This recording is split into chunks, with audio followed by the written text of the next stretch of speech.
Today is September 25th, 2025, and it was 45 years ago today that John Bonham died at the age of 32. And I found something in an old newspaper from the Black Country Evening Mail that was printed basically 1 month after he died, where people were talking about who was going to replace John Bonham. So if you're a Led Zeppelin fan, or if you're interested in Led Zeppelin history, I think you're going to love listening to this as I read it to you. Now, before I jump into this, I want to say thank you to Digitech for their ongoing support of the channel. You can see we have their posters back here behind us. So if you're a guitar player, go to digitech.com, check out their latest gear and technology. They always have amazing stuff, and that is digitech.com. The title for this article is Only the Best for Led Zep. And if you look at the very top there, it says Popeye writer Paul Cole looks at the candidates lining up to replace John Bonham. And again, this is from the Black Country Evening Mail, October 25th, 1980, on page 9. And this, when I read this, I thought this was so fascinating, just listening to what people were saying at the time. I mean, this is the fascinating part of this type of stuff that we do on this channel, is that we now have, of course, 45 years of history in between this, but what were they saying then? And I just love this stuff. Okay, so a host of top-line rock drummers are being named as possible replacements for the late John Bonham as the mystery surrounding Led Zeppelin's future deepens. Now, just think for yourself for just a second. Put yourself back in 1980, and you were imagining who could replace John Bonham. Now, of course, that's a stupid question. Nobody can replace John Bonham. But at the time, if you were thinking, what would be a drummer that could go in and take over that spot so that Led Zeppelin could carry on? And probably some of them are pretty obvious. And if you're thinking about it right now, you'll be thinking of some of those. So here we go. Let's read what they have to say here. The Midland megastars have yet to decide whether to continue after the tragic death of John, but already some heavy names are being mooted for the Zep drum stool. And it is interesting back then because there was this big question, are they going to continue? And of course, the death of John Bonham ended the band, but two favorites in the running for a possible Zeppelin return to the road are superstars Carl Palmer and Cozy Powell. And Ginger Baker and Bill Ward are also currently free. And wouldn't those be kind of obvious answers at the time? It's kind of interesting when you look at Carl Palmer and Cozy Powell. Both of those ended up being part of Emerson, Lake. You had Emerson, Lake and Palmer and Emerson, Lake and Powell. And so anyway, just kind of interesting. Those guys were legends back then. And of course, it wasn't long before Carl Palmer would be joining a supergroup, Asia. That was just about a year later that band would have gotten together. And then I think it was 82 that they put out that first Asia album. And then of course, Ginger Baker, he was from Cream, Bill Ward, Black Sabbath. But each one of those guys are just legends. Others being mentioned are B.J. Wilson, Jimmy Page's original choice as Led Zeppelin drummer, and The Who's Kenny Jones, himself a replacement for the late Keith Moon. Then it says reluctant. The addition of any one of the famous drummers would put Zeppelin right back in the driving seat. But the sad likelihood is that the band will split. Robert Plant, Jimmy Page, and John Paul Jones are understood to be divided over the carry-on decision, with Plant reportedly reluctant to put the show back on the road. But the band's resilience has seen them through tragedy before. And if Zeppelin are to continue, the queue of would-be successors to Bonham's throne will be long. Carl Palmer, late of rock giants Emerson, Lake and Palmer, has just formed his own band, PM, but things have not gone as well as the Handsworth Wood drummer had hoped. Carl's apprenticeship in and around Birmingham during the 60s would have brought him in contact with the developing Zeppelin stars, and he is being suggested as a top possibility. Cozy Powell has only just joined the Michael Schenker group after his years with Ritchie Blackmore's Rainbow. I mean, talk about, being with Ritchie Blackmore all those years too. And I actually have the stuff where he's on the Michael Schenker albums. And he was just so awesome. But an offer from a band as big as Zeppelin might be too much to refuse. Yeah. I mean, Michael Schenker Group was pretty awesome, but you can imagine you're playing with Michael Schenker Group and Jimmy Page gives you a call, or Robert Plant, and says, hey, what do you think about joining Led Zeppelin? I think that would be kind of a no-brainer for just about anybody back then. You know, one of the obvious examples of this, which I've talked about before, when you look at Robert Plant's first two solo albums, Pictures of 11 and Principle of Moments, you know who played drums on those things? It was Phil Collins. From Genesis, obviously, solo artist, you know, superstar Phil Collins. But what gives you an idea of the significance, especially at the time, of any of the guys in Led Zeppelin, was Phil Collins. When Robert Plant went on tour for the Principle of Moments tour, Phil Collins went on that tour as the drummer. And Phil Collins was a bona fide rock star at that point. And still, Robert Plant calls and says, hey, will you go on tour? And Phil Collins goes, yes, sir. And he shows up like a good soldier and plays that entire tour. I saw that tour. And there's Phil Collins playing drums, not playing any Genesis stuff, not playing any Phil Collins stuff, just playing Robert Plant solo stuff. Again, it shows you just what kind of clout those guys carried. They would have called anybody and they'd have showed up. Anyway, just that just kind of drives the point home. Let's see, Too Much to Refuse. He once quit rock to take up his other love, motor racing, but Blackmore's offer to return was too strong to resist. Cozy's style is probably closest to John's, simple but tight and effective. Former Cream giant Ginger Baker is currently playing gigs with Hawkwind on a temporary basis after ending a short-term span with the reformed Atomic Rooster.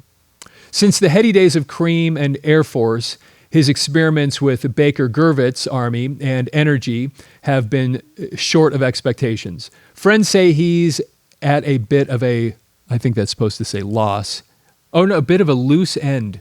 I don't know that doesn't mean much to me. It's a bit of a loose end and looking for a big band again. Fourth man in the front runners is Black Sabbath's former skins person, Bill Ward, who quit the other Midland superstars shortly after singer Ozzy Osbourne. And that was a pretty turbulent time there for Black Sabbath, obviously, you know, because Ozzy was kicked out. Geezer Butler actually left the band for a few minutes, and then Bill Ward, he ended up playing on Heaven and Hell, which was that first Black Sabbath album with Dio. But then Bill Ward was just not a really solid part of that band after that. Hey, we want to hear from you. And what I mean by that is we really, really want to hear from you. Down in the first comment below and in the show notes, there is a link where you can literally go sign up for 15 minutes to actually give me a call. And what I want to hear from you is, number one, I want to hear the 3 videos that we have made that you liked the most. Number 2, I want to hear the topics that you want us to do or that you enjoy the most. We'll have a quick meeting, go through those, and then anything else you want to chat about. We got 15 minutes. There's a link down below. So sign up for one of those slots, and we're looking forward to talking to you. The Sabs are currently touring the States with stand-in Carmine Appice, and Bill's yet to resurface in any band of note. And by the way, Carmine Appice, that's an interesting connection there too, because he goes all the way back into the 60s with Vanilla Fudge. And boy, oh my gosh, you want to see something cool. You start to understand why why Carmine Appice was such a big deal when you go look at that old Vanilla Fudge stuff and go find, there's on TV version of them doing Keep Me Hanging On, Vanilla Fudge, and just watching those guys putting that song on, man, you get a sense of why, first of all, why Carmine Appice was such a big deal and why Vanilla Fudge was a big deal on top of that. And Carmine Appice has had an interesting career because he's popped up all over the place with so many different groups. He was actually the drummer from one of my favorite kind of 80s bands of King Kobra. They were so awesome. Anyway, he was the drummer there. But so he actually sat in there for a little bit. He was a little bit of a scab frequently for different bands. Let's see, Bill's yet to resurface in any band of note. The local ties are, by the way, that's another one. Carmine Appice actually played in a band called Cactus. This is so funny. I knew nothing about Cactus. And I was in a record store, this is going to sound so strange, in Bangkok just over it was about a year ago. And I went into this record store And all of a sudden I hear this just brutal, amazing rock and roll. And I go, and I'm sitting there, I'm in Thailand. Why am I hearing this crazy? So I go up to the guy at the thing and I see what he's playing, and he's got this band, he's called Cactus. I don't know why I wasn't familiar with them. And anyway, I bought the record. I bought a Thailand version of the record by Cactus. I've got it actually on the turntable right now in the front of the studio because it was so awesome. But that's another Carmine Appice album. Okay. Let's see here. Rivalry, the Sabs, the local ties are there, but there's also the rivalry of the two bands to remember. Rumors connecting B.J. Wilson and Kenny Jones to Zeppelin seem unlikely to bear fruit. Wilson was the first choice when Jimmy Page formed the then New Yardbirds, but is far removed from the days when he first turned the chance down. Kenny is still establishing himself with The Who, and a move to replace John Bonham would seem in indecent haste. Although, I don't know, man. I'd imagine anybody would do it. Personally, I tend toward the pessimistic view that Zeppelin, in its current form, will reach the end of the road. The band's music has changed radically over the years, and despite the success of In Through the Outdoors, Zepp seem striving with some difficulty for new ideas. Yeah, that was a criticism that a lot of people said about In Through the Outdoor, and it's kind of funny. Whenever I've talked about In Through the Outdoor on the channel, I get such mixed responses from people. Because there are parts of In Through the Outdoor that I think are really brilliant. And there are parts of it where I can understand where people are coming from, where you just go, I don't know. It just didn't rise to the level of so many of the other things that they did. And anyway, it is one that a lot of people have different feelings about. And so in some ways, you think maybe it wasn't good that Bonham died, but maybe it was good that Led Zeppelin kind of reached the end of the road at that point, because there is some question. Were they going to come up with anything that could really reach the levels of the things that they did before? Because arguably after In Through the Outdoor, a lot of people would say, nah, that was my least favorite. And they were kind of on the way out, unfortunately. Their heyday was 10 years earlier. Anyway, whatever. Let's see here. So it may well be that a refusal by Robert Plant to resume business will be the final straw. Rob's had more than his share of sadness with the death of his son and his accident. Yeah, Carrick had died several years earlier, and I don't know that he ever really recovered from that. I've seen interviews where he's even talked about that, even just recently. There's just one of those things that just kind of always with you.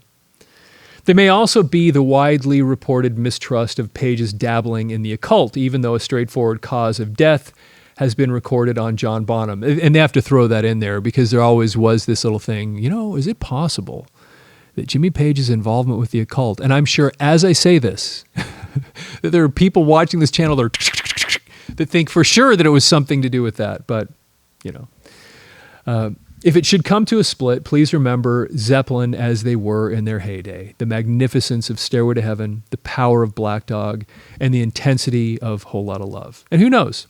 Out of the component parts might come proud new bands with Jimmy Page and John Paul Jones, and possibly some solo success for Planty. And Robert Plant did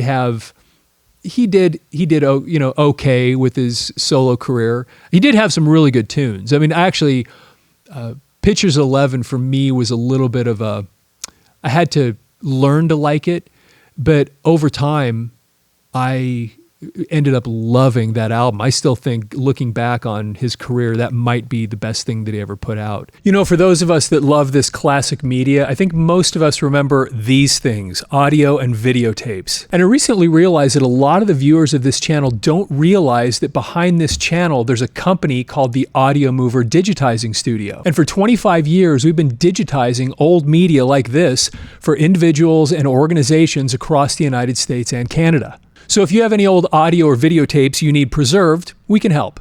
And for anybody watching this video today, we're offering a 15% discount on any Audio Mover digitizing service. Just use the discount code on the screen. So visit audiomover.com today to learn more and get an order started. There were things in there that did have, like the song Slow Dancer had a very strong Led Zeppelin feel to it. And then a lot of the other tunes didn't. They just had this own thing. And, of course, Robert Plant can do whatever the heck he wants to do, because he's Robert Plant. And people are just going to go with it just because of who he was, because of the legend status he had. Jimmy Page never really did anything. That sounds awful to say it that way. Nothing that he did. He formed The Firm with Paul Rodgers, and that did okay. And then he put out he did that stuff with Robert Plant and then David Coverdale. And I even have some kind of oddball thing. There's an album I have called No Introduction Necessary that he plays guitar on. And of course, he played with the Honey Drippers, on that album. And anyway, but he just never, just didn't ever have something that kind of rose to the level. And then John Paul Jones, of course, he did some, production and some soundtrack related stuff, but just kind of, for the most part, just kind of disappeared. And so it is fascinating that they would go from just being the biggest thing in the world, and then, Robert Plant did okay with his career, but the rest of it just kind of fizzled. And so it is an interesting thing, though, going back now and looking at this moment when everybody's going, okay, Bonham's gone, what now? Are they going to continue? What's going to happen? Who could fill those shoes? And these people that they listed here are the ones that I would imagine, if you were familiar with music at the time, you would have listed the same people. These would have been the people you would expect could go in and try to fill the shoes of somebody like John Bonham. And then there's a few of the pictures of some of them right there. There's Carl Palmer over to the left, Cozy Powell right there in the middle. Of course, Ginger Baker, who always looked like kind of an animal, wild man. And then there's Bill Ward over on the right. Yeah, speaking of an animal, wild man. I love Bill Ward, man. What a cool drummer. What a cool rock star. Anyway, hope you enjoyed that. Please follow the channel if you're not following already. Like the video. I'd love to get your feedback.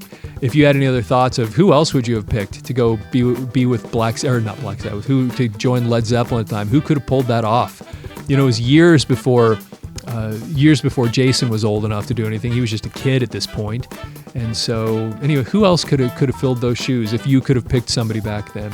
And so leave your comments down below. And with that, have yourself a fantastic day.